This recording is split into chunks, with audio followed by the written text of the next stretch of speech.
વિદ્યાર્થી મિત્રો, good morning. ગયા સત્રમાં આપણે નામાના મૂળ તત્વોમાં પહેલો ભાગ પૂરો કર્યો.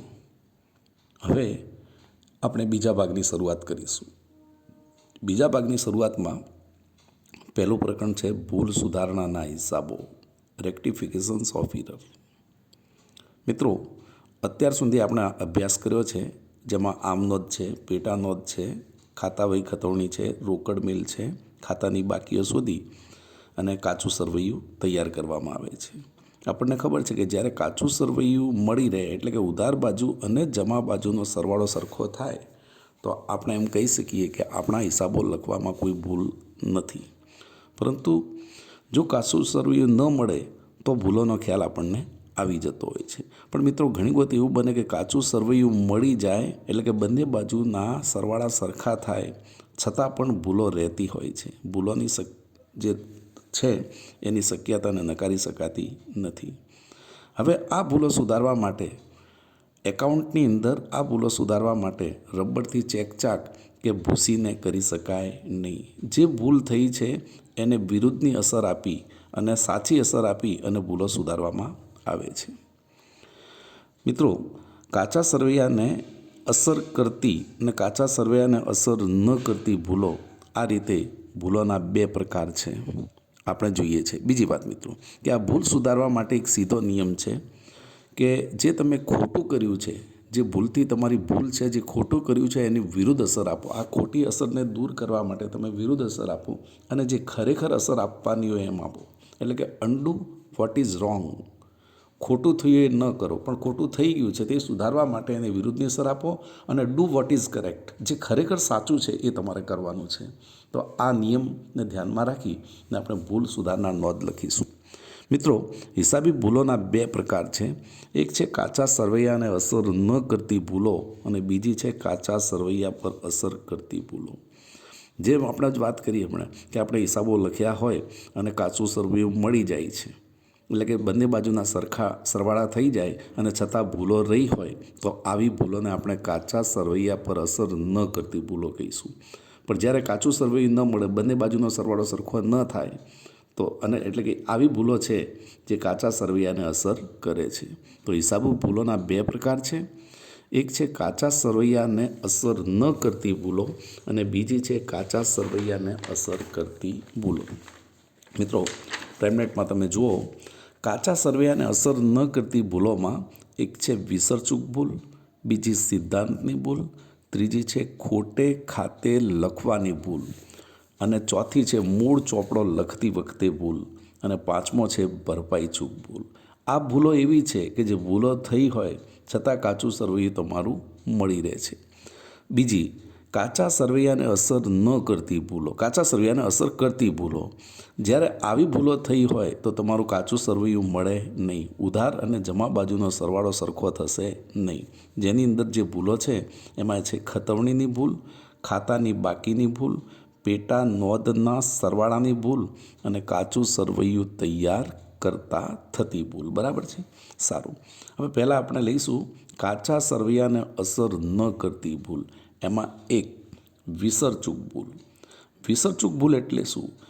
જ્યારે કોઈ પણ વ્યવહારની સંપૂર્ણ આમ નોંધમાં, જ્યારે કોઈ પણ વ્યવહારની સંપૂર્ણ નોંધ આમ નોંધમાં કે પેટા નોંધમાં કે ખાતા વહીમાં નોંધ કરવાની રહી જાય ત્યારે ઉધાર અને જમા બંને અસર આપવામાં ન આવી હોય, ઉધાર અને જમા બંને અસર આપવામાં ન આવી હોય તો કાચું સરવૈયું મળી રહે છે. એટલે તમે વિચાર કરો કે આપણે આમ નોંધ લખી જ નથી, એટલે કે વ્યવહાર ગયો અહીંથી, અથવા પેટા નોંધમાં કોઈ નોંધ કરી નથી, અથવા ખાતા વહીમાં ખતવણી ઉધાર અને જમા બાજુ આપણે નોંધ જ કરી નથી.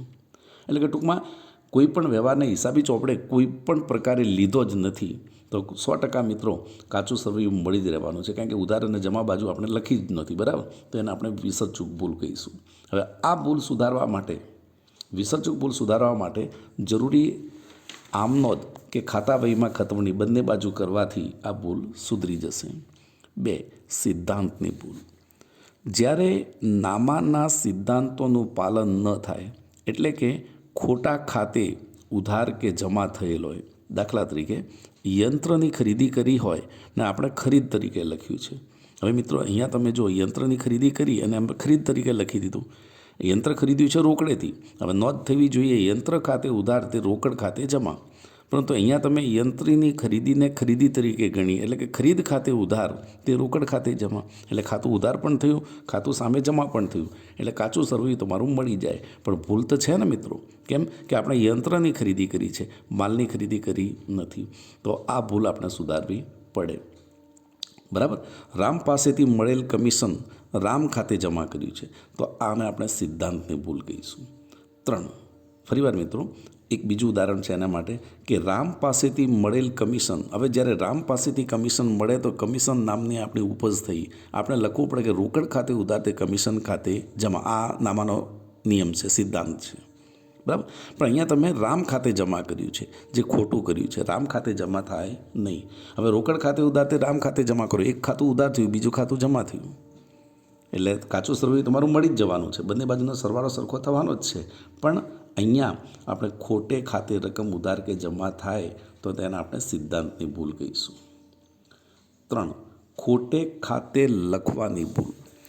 ત્રીજી ભૂલ છે ખોટે ખાતે લખવાની ભૂલ. એક ખાતાના બદલે બીજા ખાતાને ઉધાર કે જમા કરેલ હોય.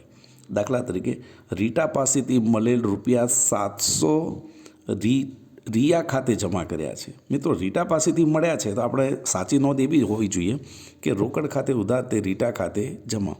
અહીંયા તમે લખ્યું રોકડ ખાતે ઉધાર તે રિયા ખાતે જમા. રીટાની જગ્યાએ રિયા ખાતે જમા કર્યું છે. ખાતું ઉધાર પણ થયું, ખાતું જમા પણ થયું. એટલે આ કાચા સરવૈયાને અસર કરશે નહીં. કાચો સરવૈયાને બંને બાજુના સરવાળા સરખા થઈ જ જશે. પણ ભૂલ એ છે કે રીટાને બદલે આપણે રિયાને ખાતે જમા કર્યા છે. તો મિત્રો આ ભૂલ સુધારવા માટે જો રોકડા તો મળે છે, રીટા પાસેથી મળે કે રિયા પાસેથી મળે, રોકડા મળે એ વાત સાચી, એટલે રોકડ ખાતે ઉધાર છે સાચું, અને રીટા ખાતે જમા કર્યું એ ખોટું કર્યું છે. તો આ ખોટું જે જમા કર્યું છે એને ઉધાર કરો. એટલે આપણે રીટા ખાતે ઉધાર કરી અને રિયા ખાતે જમા કરીશું. આ રીતે આ ભૂલ સુધરી જશે. 4 મિત્રો, ચોથી ભૂલ છે મૂળ ચોપડો લખતી વખતે થયેલ ભૂલ. અહીંયા આમનોંધમાં ઓછી કે વધુ રકમની નોંધ અથવા ખોટી પેટા નોંધમાં નોંધ થઈ હોય એને આપણે મૂળ ચોપડો લખતી વખતે ભૂલ કહીશું. મિત્રો આમનોંધમાં ઓછી કે વધુ રકમની નોંધ કરી હોય અથવા ખોટી પેટા નોંધમાં નોંધ થઈ હોય. દાખલા તરીકે એમાં 3 પ્રકાર છે. 1. આમનોંધમાં ઓછી કે વધુ રકમની નોંધ. 2. ખોટી પેટા નોંધમાં સાચી રકમથી નોંધ. અને 3. ખોટી પેટા નોંધમાં ખોટી રકમથી નોંધ.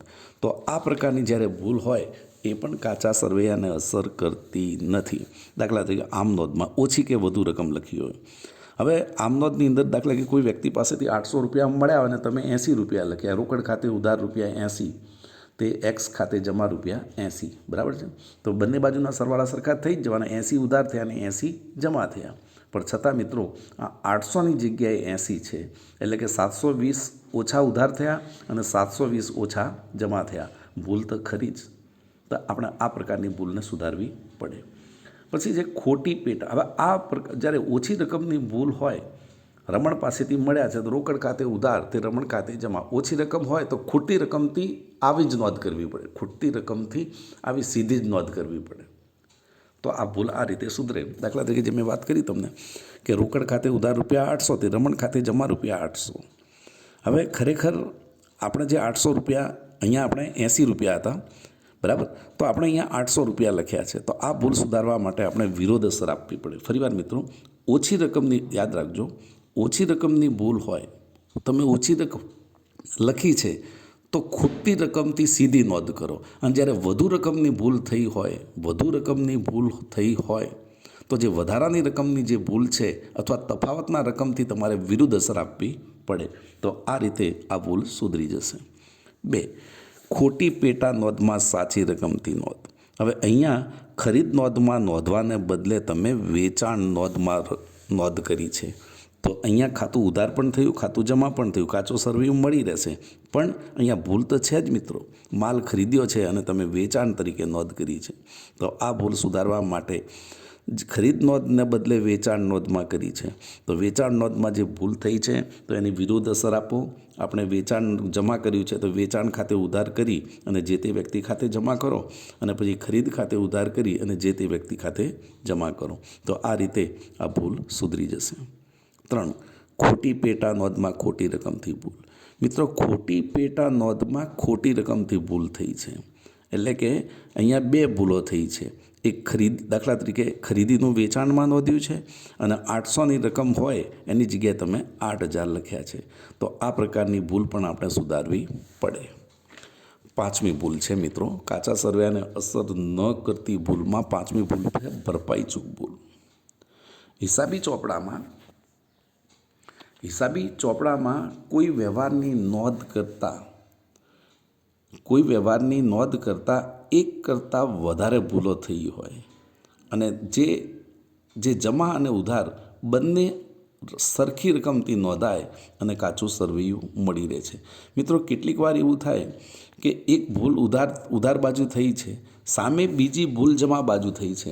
એટલે જે ઉધારવાળી ભૂલ છે એની અસર સામે જમા થઈ છે એની સામે જતી રહે છે. એટલે કે અસર ભૂસાઈ જાય છે અને તમારે બંને બાજુના કાચા સરવૈયાના બંને બાજુના સરવાળા સરખા થઈ જાય. એટલે આપણે એમ કહીએ કે ભાઈ કાચું સરવૈયું મળી ગયું છે, હિસાબોમાં કોઈ ભૂલ નથી. પણ આવી ભૂલો પણ થતી હોય છે. દાખલા તરીકે રામનું ખાતું ₹1000 બદલે 100થી ઉધાર થયું છે. હવે તમે વિચાર કર્યો મિત્રો કે રામનું ખાતું તમારે 1000થી ઉધાર કરવાનું હતું, એની જગ્યાએ તમે 100 ઉધાર્યા છે. એટલે અહીંયા ઉધાર બાજુ આપણે ₹900 ઓછા ઉધાર્યા છે. અહીંયા ઉધાર બાજુ ₹900 ઓછા ઉધાર્યા છે. આ ભૂલ છે. જ્યારે શ્યામનું ખાતું 100ના બદલે 1000થી ઉધારેલ છે. તો અહીંયા શ્યામનું ખાતું છે એ 100 ઉધારવા થાય એની જગ્યાએ 1000 ઉધારી દીધા શ્યામના ખાતામાં. એટલે અહીંયા તમે જો શ્યામનું ખાતું છે એ 900થી વધુ ઉધાર્યું છે, જ્યારે રામનું ખાતું છે એ 900થી ઓછું ઉધાર્યું છે. એટલે એક બાજુ ઓછા ઉધાર થયા, બીજી બાજુ વધુ ઉધાર થયા અને પરિણામે તમારું કાચું સરવૈયું મળી જાય. પણ મિત્રો, ભૂલ તો છે જ, કારણ કે રામને ઓછા ઉધાર્યા છે જ્યારે શ્યામને વધુ ઉધાર્યા છે. તો આ ભૂલ સુધારવા માટે આપણે રામનું ખાતું છે એ 900થી ઉધાર કરીશું અને શ્યામનું ખાતું છે એ 900થી જમા કરીશું. તો આ રીતે આ ભૂલ સુધરી જશે.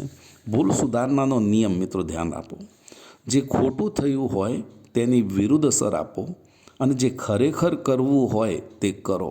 એટલે કે જે સાચી અસર કરવાની હોય એ પ્રમાણેની અસર આપો. બરાબર? સારું. તો અહીંયા આ ફરીવાર તમને રિપીટ કરું છું મિત્રો. ભૂલ સુધારણા માટે પહેલાં જે ખોટું કર્યું છે એની તમે વિરુદ્ધ અસર આપી દો અને પછી જે ખરેખર કરવું હોય એ પ્રમાણેની અસર આપો, એટલે ભૂલ સુધરી જશે. તો મિત્રો, આપણે જે અત્યારે વાત કરી પ્રકરણ 1માં ભૂલ સુધારણાના હિસાબો, જેમાં હિસાબી ભૂલોના પ્રકાર, એમાં કાચા સરવૈયાને અસર ન કરતી ભૂલો અને કાચા સરવૈયાને અસર કરતી ભૂલો. અસર ન કરતી ભૂલો એટલે શું? તો કે કોઈ પણ ભૂલ થઈ હોય અને છતાં કાચું સરવૈયું મળી રહે છે. એટલે કે ઉધાર સાઈડને જમા બાજુનો સરવાળો સરખો થાય. જ્યારે કાચા સરવૈયાને અસર કરતી ભૂલોમાં કાચું સરવૈયું તમારું મળે નહીં. એટલે કે એક બાજુ અસર થઈ હોય, કે તો ઉધાર થઈ હોય કે જમા થઈ હોય, બંને અસર થઈ હોય તો કાચું સરવૈયું મળી જ જાય છે. બરાબર? તો આ રીતે તમને ખ્યાલ આવ્યો હશે મિત્રો. Thank you.